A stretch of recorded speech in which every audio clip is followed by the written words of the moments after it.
오늘 이 새벽에 너희에게 평강이 있을지어다 라는 말씀의 제목으로 함께 말씀 나누기를 원합니다. 사람은 저마다 가장 바라는 모습은 인생 가운데 샬롬이 가득한 삶이 되기를 바랍니다. 샬롬의 다른 말은 평강, 평안이라 말할 수 있습니다. 어떠한 갈등도 없고 문제도 없이 평안한 삶을 살기를 어쩌면 모든 사람들이 바라고 있는 삶의 상태가 아닌가 싶습니다.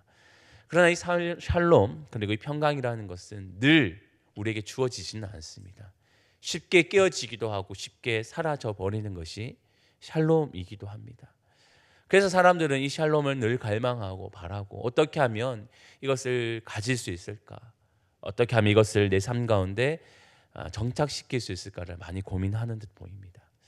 오늘 말씀에도 이 완전한 평안, 평강, 이 샬롬이 깨어진 상태에 있는 사람들이 등장합니다. 그 사람들은 바로 예수님의 제자들이었습니다.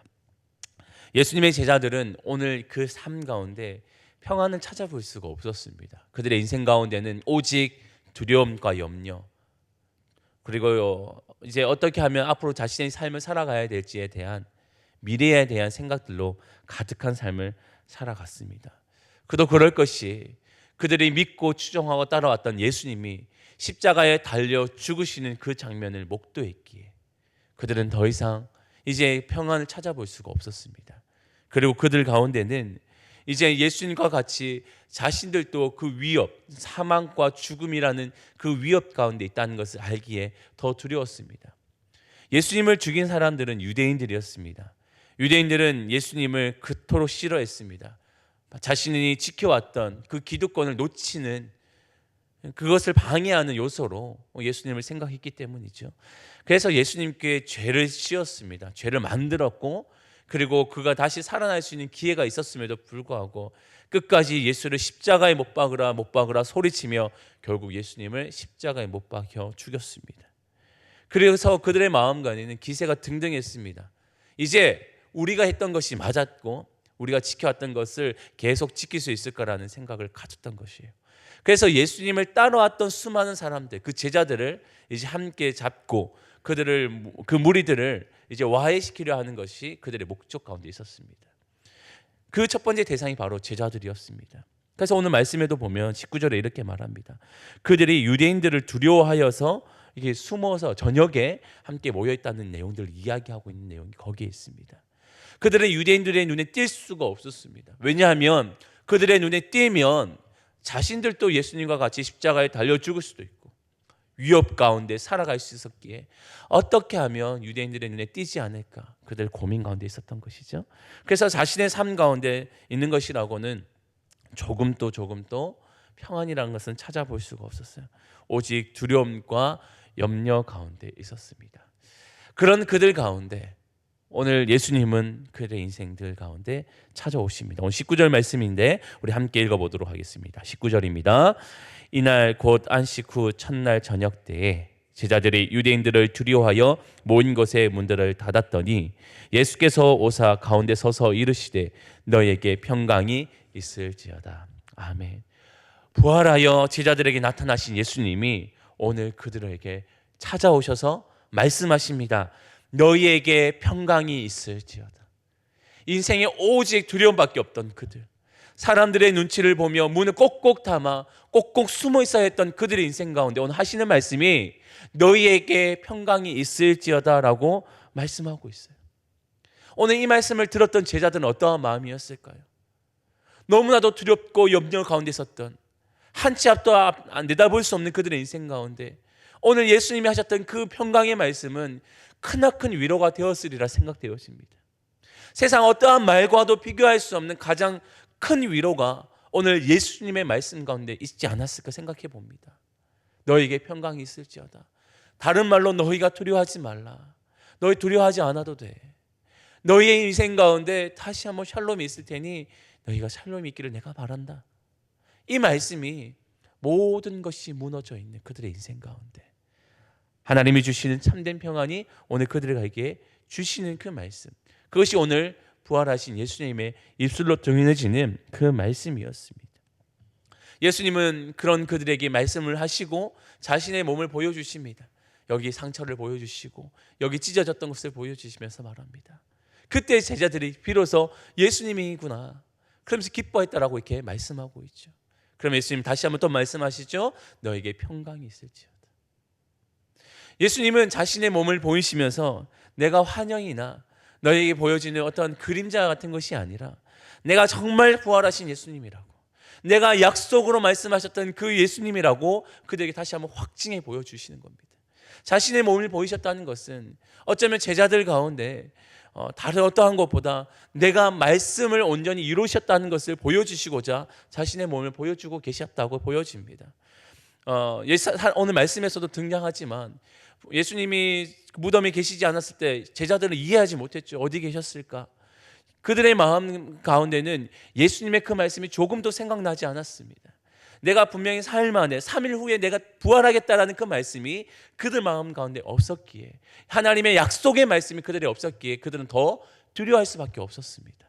그런 그들에게 자신의 몸을 보이시면서 내가 그 말씀, 약속을 온전히 이루었다라는 것을 보여주시며 그들이 두려워하고 있는 것들, 하나님의 약속이 깨어진 것처럼 보였지만 하나님의 약속이 분명히 성취되어졌다는 것을 보여주시며 평강이 그들에게 있을 수 있다는 것을 알려주시는 것이 자신의 몸을 보이신 것이라 이렇게 보여집니다. 그때 비로소 제자들에게는 참된 평안이 찾아오게 되어지시는 것이죠. 그런 그들에게 예수님은 이 평안이 그치지 않습니다. 단회적으로 오늘 그렇게 평안을 말씀하시는 것이 아니라 영원토록 그들이 평안, 샬롬 가운데 머물 수 있는 것을 이야기하십니다. 그 말씀이 오늘 22절 가운데 있습니다. 우리 22절 말씀 또 함께 읽겠습니다. 시작. 이 말씀을 하시고 그들을 향하사 숨을 내쉬며 이르시되 성령을 받으라. 아멘. 예수님은 단회적으로 내가 너희에게 나타났으니 내가 약속을 성취했으니 너희 평안할지어다 라고 말씀하신 것이 아닙니다. 예수님은 이후에 너희에게 영원토록 너희의 그 평안과 그 샬롬을 확증하고 지켜주실 리가 있는데 그것은 성령이라고 이렇게 말씀하고 있어요. 그럼 성령과 이 샬롬, 이 평안은 무슨 관계가 있을까? 요한복음 14장 26절 말씀에 보면 보혜사 곧 아버지께서 내 이름으로 보내실 성령 그가 너희에게 모든 것을 가르치고 내가 너희에게 말한 모든 것을 생각나게 하리라 라고 말씀하시며 예수님은 자기가 떠나신 이후에 성령을 선물로 주시겠다고 말씀하셨습니다. 근데 그 성령은 이 보혜사, 즉 돕는 자라고 말씀하고 있어요. 자신들의 인생 가운데 지킬 수 없는 그 모든 것들을 지키신 이가 이 성령이라 말하고 성령은 그들을 통하여서 하나님의 말씀 안에, 하나님의 언약 안에 온전히 머물 수 있게 하시는 분, 그것으로 너희 샬롬을 지켜주신다고 말씀하고 있습니다. 그리고 그 성령은 로마서의 말씀과 같이 우리를 위해서 늘 탄식하심으로 기도하시며 우리를 돕는다고 말씀하시고 있습니다. 그래서 예수님은 자신뿐 아니라 오늘 그들에게 주어질 성령을 받음을 통해서 영원한 샬롬을 회복할 것이라, 샬롬을 지켜갈 것이라 말씀하고 그들에게 주고 계시는 것입니다. 그래서 이 샬롬을 통하여서 그들은 하나님의 자녀로 하나님의 참된 백성으로 살아갈 수 있는 것을 그들에게 말씀하고 있는 것이 오늘 말씀입니다. 오늘 이 말씀을 읽을 때 참 많은 위로가 되었습니다. 오늘을 살아가는 성도된 우리의 인생들도 늘 두려움 가운데 살고 있지는 않습니까? 우리가 샬롬을 지키려 해도 쉽게 무너지는 것이 샬롬이지 않나요? 환경들이 늘 우리를 두렵게 합니다. 염려 가운데 머물게 해요. 관계라는 것도, 미래라는 것도, 나의 삶의 모든 삶의 터전의 모든 상황들이 늘 우리를 불안하게 하고 두렵게 합니다. 어떻게 되어질까? 어떻게 하면 이것을 지켜갈 수 있을까? 부단히 노력하지만 그것은 쉽게 우리의 마음대로 되지 않습니다. 그런 가운데 오늘 우리에게 주시는 이 말씀은 우리가 영원한 평안 안에 하나님의 샬롬 안에 머물 수 있는 방법을 말씀해 주고 있습니다. 먼저는 우리가 예수 그리스도 안에 온전히 거하는 것이고, 또한 성령으로 주셨던, 선물로 주셨던 성령 안에 온전히 머무는 것, 그것이 우리가 영원한 샬롬 안에 머물 수 있다라고 오늘 성경은 말해주고 있습니다. 그래서 오늘 우리 삶 가운데 사라져버린, 깨어져버린 샬롬이 있다면 우리는 오늘 이 말씀을 붙들고 함께 기도할 수 있기를 원합니다. 하나님, 오늘 말씀처럼 우리가 성령 안에서 온전한 샬롬을 누리기 원하고 그 약속 안에 머물며 살아가길 원한다고, 그 말씀으로 그렇게 기도하며 나아갈 때 오늘 예수님이 우리에게 말씀하시는 것처럼 너희에게 평강이 있을지어다, 예수님의 그 말씀과 같이 참된 평강이 오늘 우리 삶 가운데 온전히 깃들어가게 될 줄 믿습니다. 그래서 오늘 우리 이 한날의 삶 가운데 오늘 이 말씀을 기억하시면서 하나님이 주시는 참된 평안을 누리며 살아갈 수 있는 참 성도의 삶 될 수 있기를 주님의 이름으로 축원합니다. 아멘. 기도하겠습니다. 하나님 감사합니다. 오늘 이 새벽을 깨우며 이 주시는 그 말씀이 성도로 살아가는 우리 인생들 가운데, 매일의 삶 가운데 두려움으로 살아가는 우리 인생 가운데 크나큰 위로가 되어집니다. 하나님, 세상은 우리에게 참된 평화를 줄 수가 없습니다. 평화는 하나님께 있음을 우리는 믿사오니 우리가 늘 하나님 안에 온전히 거하는 삶 되게 하여 주시고, 무엇보다도 선물로 주신 보혜사 성령 안에 머물러 그가 주시는 평안을 누리며 살아갈 수 있도록 인도하여 주옵소서.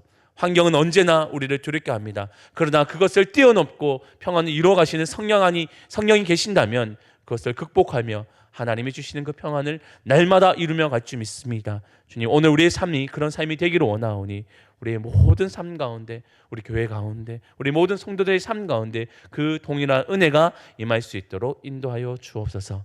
감사드리오며 예수님의 이름으로 기도합니다. 아멘.